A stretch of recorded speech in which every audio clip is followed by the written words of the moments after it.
Have you ever walked past a hotel door and felt something was just off? A suitcase that never moves, lights that flicker inconsistently, a faint smell of perfume in the hallway. But when the staff opens the door, the guest inside is simply gone. Welcome back to our daily descent into true crime. If you haven't already, make sure to subscribe and turn on notifications. We release a brand new crime story every single day, some solved, others still lingering in the shadows, waiting for answers. Now, let's check into room 119. On April 3rd, 2003, a woman named Lydia Cross checked into the Seaport Inn, a modest but charming coastal hotel in Newport, Rhode Island. She requested room 119, facing the harbor. She was traveling alone, had no car, and paid in cash.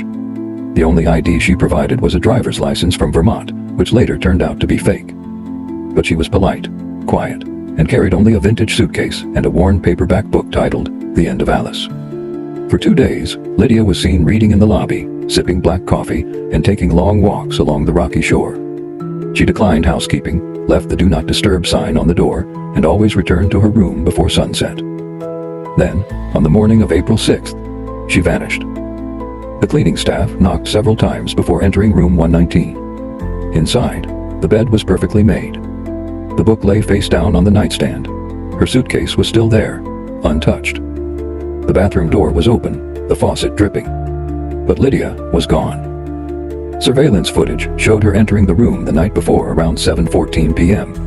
and never leaving. No exit on camera.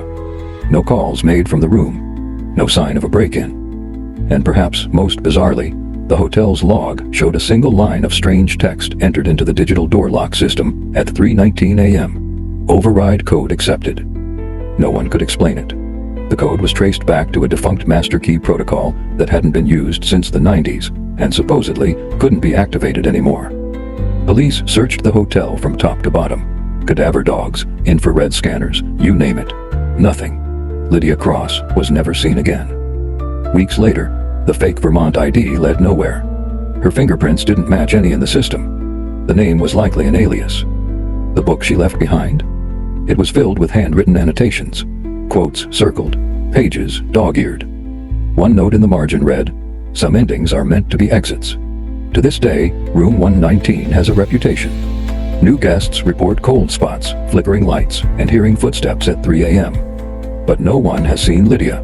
No one has explained the override code.